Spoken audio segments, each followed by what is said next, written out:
Hey, it's Mick. Welcome to my vlog of many things where I talk about many things.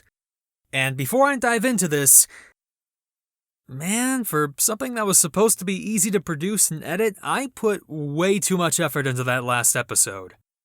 I, for some reason, thought I needed visual examples to explain what I was talking about, but in retrospect, maybe I should have just written the review in a different way so that I didn't need to do that.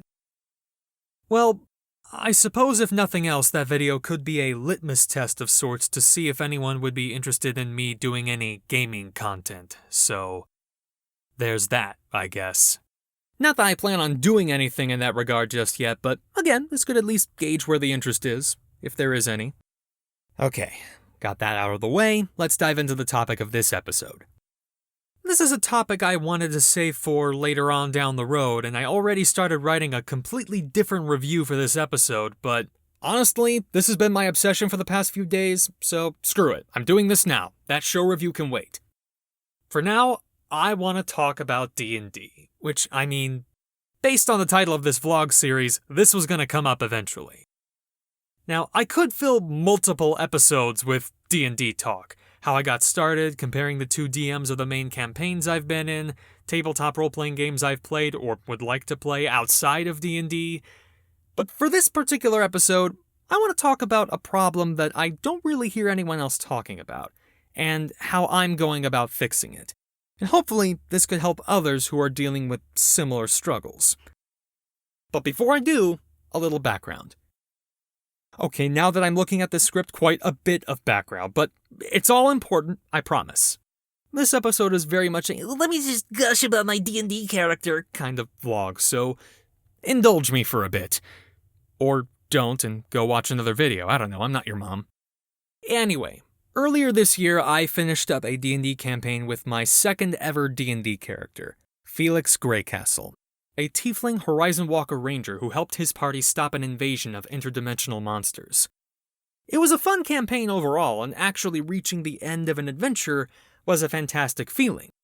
We didn't quite get to level 20, we ended at level 16 I think, but still, that's further than most D&D campaigns usually go.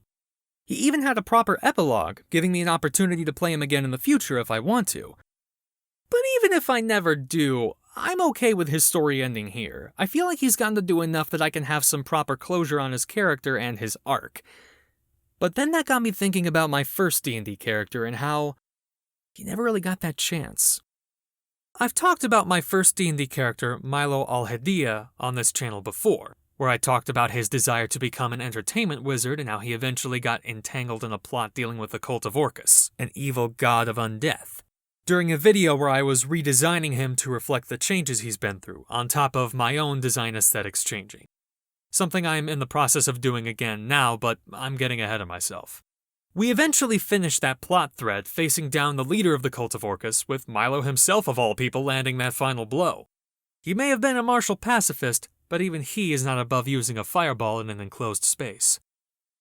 And that was the end of the first part of the campaign. I was initially ready to finally let this character go, but much like before, the DM had other plans. And honestly, I was fascinated to see where they would go.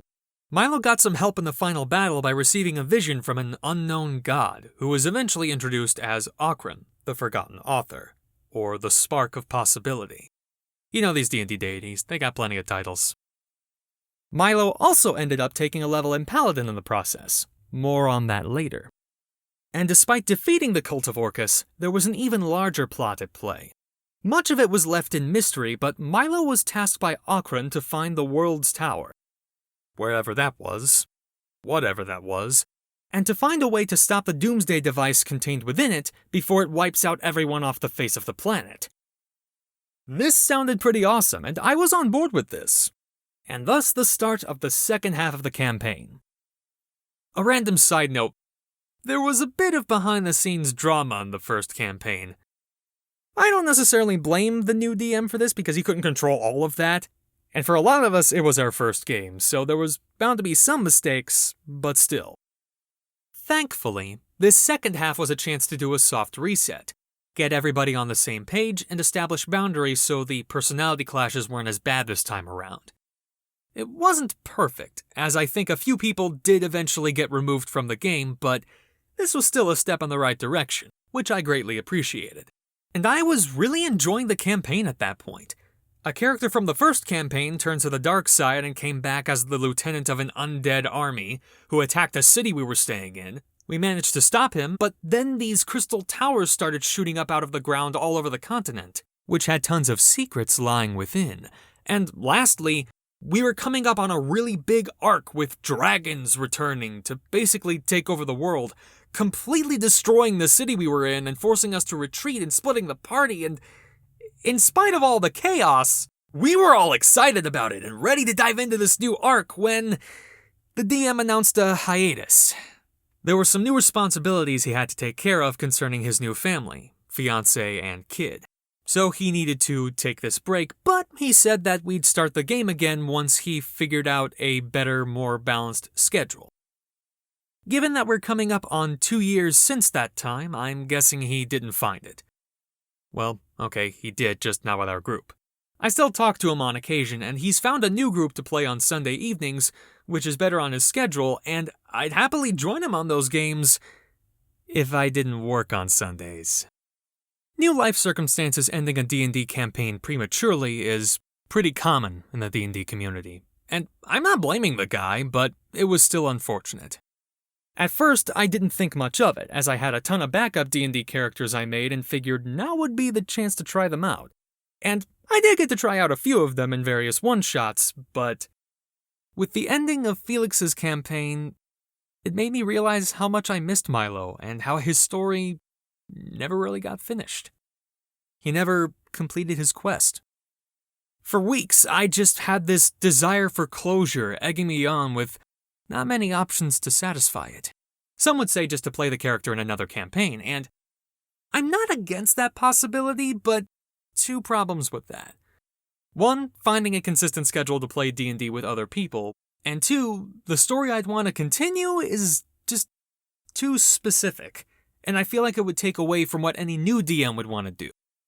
If it was something more general, like one of my D&D characters that also never got to finish their story was a werewolf who was a father just trying to find his kidnapped daughter. That guy's story could easily fit in another game, but Milo's quest is too grand and too specific for that. I at least want to finish that quest first before sending him off on another one. So yeah, I was feeling pretty blue about the whole situation. But then, the almighty YouTube algorithm provided a solution through a video by RPG YouTuber Ginny D. That solution? The Solo Adventurer's Toolbox 1 and 2 by Paul Bimler.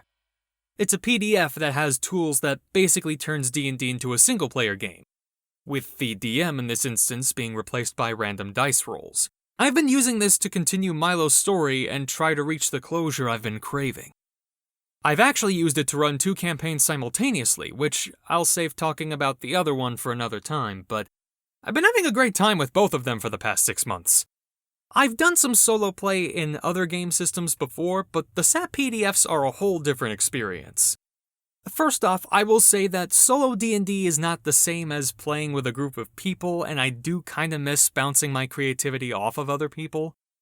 And for anyone new to D&D or role-playing games in general, I'd still say finding and playing with a group is better. However, solo D&D is still fun enough as its own experience, in my opinion, and there are certain advantages to solo play that normal D&D doesn't have. For example, you've kinda heard me mentioning it earlier, but trying to schedule regular sessions of D&D can be difficult with a group. But for solo play, as long as you have spare time, you can pull up the PDF on your phone or laptop and pretty much play whenever you want. Well, okay, I guess you can't play it while driving. You know. I guess that's one situation, but still, otherwise, you can do it whenever you want.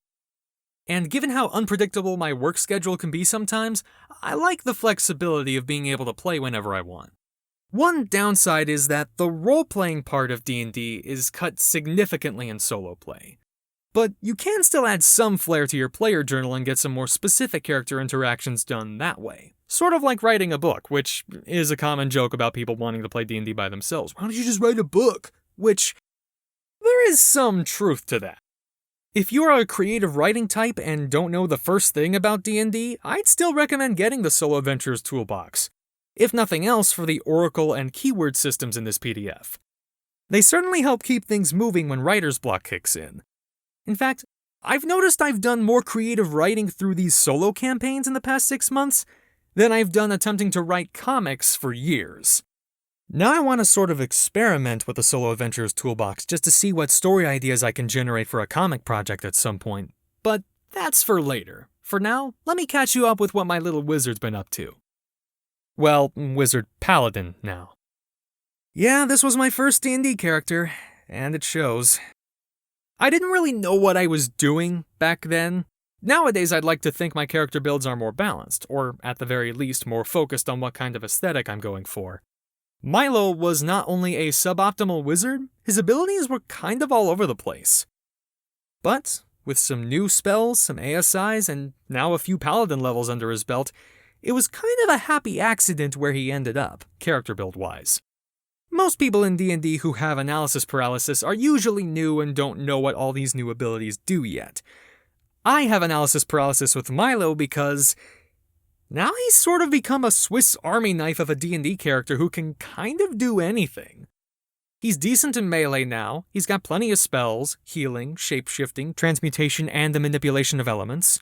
There's a lot he can do now, to a point where it's not a question of if he can defeat a foe, but how is he going to defeat a foe? He's such a jack of all trades now, he's giving bards a run for their money. As far as the story for this solo campaign, I decided to step back a bit from the events of how the last campaign he was in ended. I felt like incorporating the Crystal Towers appearing and the whole dragon invasion thing now would be way too much to focus on for the moment. Now, that's not to say they couldn't show up again later under different circumstances, but that's if the dice will that into being. So everything up until that fight with the Lieutenant of the Undead Army, that still happened. But from here, the story sort of splits off into an alternate timeline. I'm trying to stay consistent with everything that's already been established based on the notes I took during those campaigns, but I'm filling in the remaining blanks with whatever results the dice give me and my own imagination. If my former Dungeon Master is listening to this, which, first off, hi. Second, I just want to make one thing perfectly clear. My goal with this solo campaign is not to rewrite your canon, it's just to reach some closure for Milo and give myself some peace of mind. With all of that said and out of the way, let me tell you what happened after Milo helped stop the cult of Orcus. The vision Akron gave him still rattled in his mind, so Milo gathered a few NPCs he met from the last campaign and formed a new party to investigate the world's tower and track down its location. Despite traveling around the continent of Tafiel for an entire year, visiting various ruins and running into various bands of Githyanki, basically evil alien sky pirates, their searching didn't turn up anything super conclusive, just more clues leading to more clues. At some point, the party received a message from an old half-orc friend of theirs named Tak, a warrior priest of Moradin from the Ivory Tower. Okay, a little exposition. There are 3 towers that make up the major political powers in the world of Tafiel, each one dedicated to a different aspect of society. The Ivory Tower is the center of religion, the Rose Tower is the center of arcane magic, and the Sapphire Tower is the center of science and innovation. There are a number of smaller towers that cover other aspects of this magical world, but those are the main 3 you need to worry about for now. Anyway, Tak mentions that the Ivory Tower was holding the items of a dead turncoat paladin, Dasan Soth, locked away within a secret chamber. Milo had met Dasan in the last campaign, and let's just say he's able to breathe a little easier now that Dasan is dead. But Tak had overheard some of his superiors talking about a particular item from Dasan's collection that might be of interest to the party. This was the biggest lead the party had had in months, and they wanted to go investigate immediately, but their journey was delayed due to the situation with the undead army. But once that was dealt with, Milo's band made the trek up north to the Ivory Tower. Tak was there to greet Milo and his friends at the gate, but told them it wasn't safe to talk about the information now, and asked Milo to meet him at a secret location later that evening. So, Milo, along with 2 other party members, decided to go do some odd jobs to help earn some coin and also to kill time until the meeting with Tak. Which, I did some of this with Felix in the other campaign, but this is an aspect of D&D I wish I got to experience more of with Milo because these job quests were kind of awesome. One involved finding a criminal who escaped the Ivory Tower prison, whose trail led them to getting trapped by a bunch of giant spiders in the nearby woods, who then ambushed Milo and his friends, and that was a fun fight. And the other job led to a clinic where a female halfling was unexpectedly manifesting wild magic powers that she couldn't control. Those surges also summoned a mechanical creature from another plane of existence, which Melanie, a human girl who's a member of Milo's party and the love of his life, managed to knock it out in just one punch. Yeah, she and Milo are certainly an odd couple, and I love any scene where they're together. Anywho, Milo helped calm the power surges and oversaw the halfling girl being transferred to the Rose Tower to see if they could figure out what was wrong with her. I hope to see that NPC again, if for no other reason than just to see how her story wraps up. But with those quests done and a bit more gold in their pockets, it was finally time for Milo to go meet Tak. They met up at a bench on the edge of town square, far enough away from the hustle and bustle to have a chat in private. Apparently, in Dasan's collection of various items, there's a map to an ancient scepter that the Ivory Tower is interested in finding. To what end, Tak doesn't know, but based on how the guards of the Ivory Tower weren't really cooperating when Milo was hunting down that prisoner earlier that day, neither he nor Tak fully trust the Ivory Tower's intentions right now. Tak reveals that he knows where the vault where the map is currently being held is located, and he even has the key to get inside, but they'll have to be quick and quiet. Milo suggests gathering the rest of his party for this heist, and later in that evening, the entire group heads towards a small temple within the city walls. Now, here's the thing about this temple. This was a small temple to Moradin, who is the patron god of the dwarves in D&D. And a stereotype of the dwarves is that they like to drink. A lot. And it's a safe assumption that even the non-dwarf worshippers of Moradin also drink like a dwarf. This temple had just finished a little ceremony for a newly appointed cleric, so the guards who would normally have been keeping anyone unauthorized from getting into the vault were currently smashed. I just got real lucky with the rolls there. With all of the patrons of the ceremony currently outside the temple, nobody was there to see Tak insert his key into the altar, revealing a secret passageway. The party walked down until they saw a trail of flour going into one of the walls, which, hey, they found the secret vault! But there's a problem. In that trail of flour, they saw the impressions of footprints. Somebody else is already inside the vault. Tak tells the party to be ready for anything. He slowly opens the door, and they all look inside this room, and far off in the center of that room, they see 4 people hunched over, standing over a 5th person with something red splattered on the floor around them, alongside a half-eaten pastry. Reflexively, one of the girls in the party lets out a gasp, and the 4 figures turn towards them. All of them with pale white faces, dark shadows under their piercing yellow eyes, red liquid dripping from their mouths, and within those mouths, they all notice long, white, sharp fangs. Vampires. Milo says, "Oh! Hello. Wasn't expecting to see you here. We can come back later if you—" The 4 creatures lunge at them before he can finish his sentence. The party was fortunately able to dispatch them quickly, killing 2 of them off, scaring one of them into running away, and leaving one left over for questioning. Milo was initially worried that Melanie was bitten during the encounter, but interrogating the remaining vampire, Ryusen, this name, revealed that she and her group were lesser vampire spawned, so a bite from them alone wouldn't turn her. More importantly though, through some strong arming by the party, she revealed that she and her crew were also there to steal the map, hiding under cover with the help of one of the clergy of Moradin, another turncoat. But once he led them to the vault, he had outlived his usefulness, and, well, the vampires were hungry. The party asked her who she was working for. She only responded with one word: A name Milo hadn't heard in a year, and yet it still sent shivers down his spine. Orcus. As if corrupt clergy in the Ivory Tower and alien sky pirates weren't enough, now the cult of Orcus was back. Having heard all they need to hear, Milo gives the go-ahead to kill Rusin. Rusin? Russian? Whatever. Normally, Milo would have objections to something like this, but this is a vampire they're dealing with, so she was technically already dead to begin with. She's already dead. After that, the group sifts through all of Dasan's stuff, they eventually find the map, and they even manage to sneak back to the tavern they were staying at with no further issues. Yeah, those guards were still drunk and apparently heard none of the fighting that went on this whole time. Again, man, lucky rolls. Milo is sort of worried about the cult's return, but is also ecstatic about finding the map, being that this is the biggest lead this group has had in months.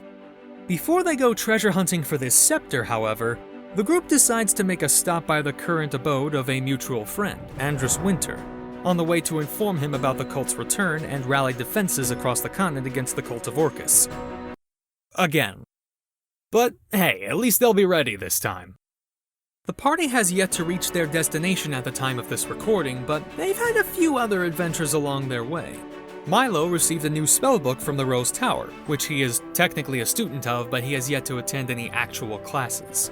Thankfully, the head of the Rose Tower understands the importance of his current mission and sent him the book as a way to keep up his magical education in the meantime. The group helped take back a town from a corrupted priestess who was ruling with an iron fist.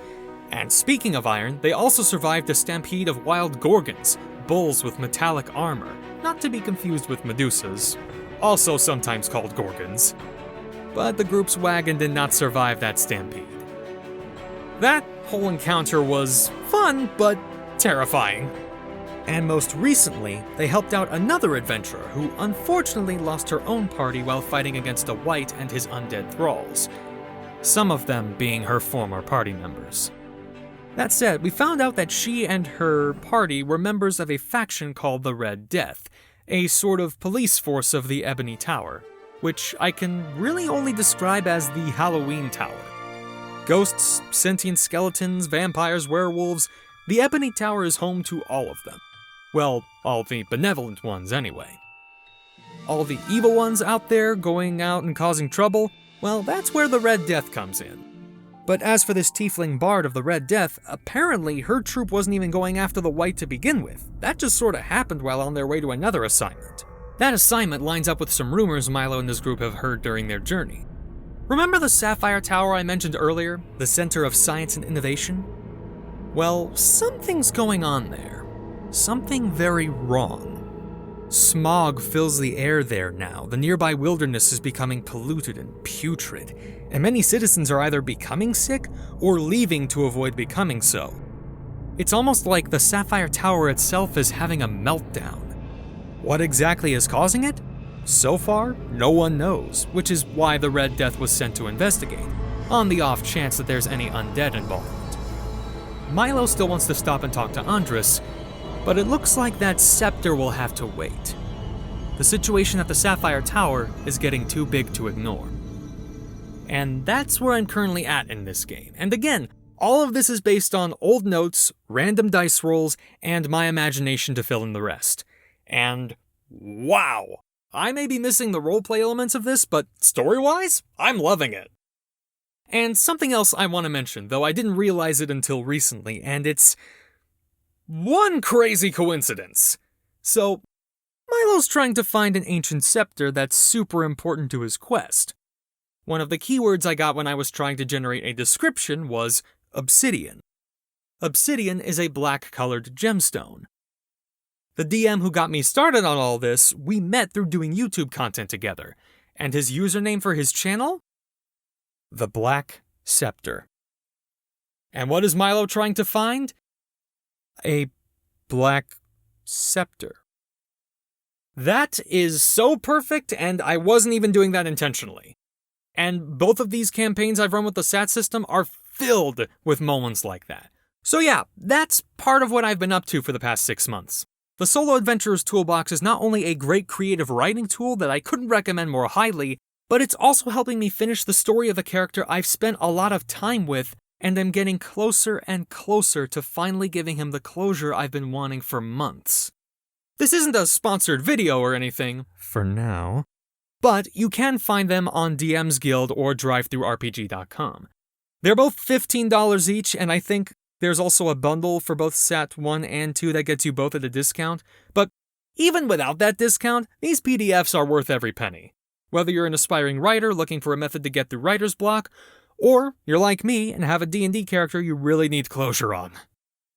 Again, it's no replacement for being in a group with actual humans to bounce your creativity off of, but it helps scratch the itch enough for me. Either way, I can definitely see myself using these PDFs to help me tell stories for years to come.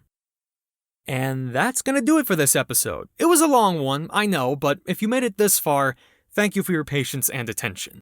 Check the description or go to my channel page to find links to my social medias, and if you like what you see, give it a like and leave me a comment down below. And while you're at it, why not subscribe to stay up to date on my creative endeavors? And if you want to support me in my work, you can find a link to my Ko-fi page in the description as well. Thanks again, and until next time. Is it Thursday yet?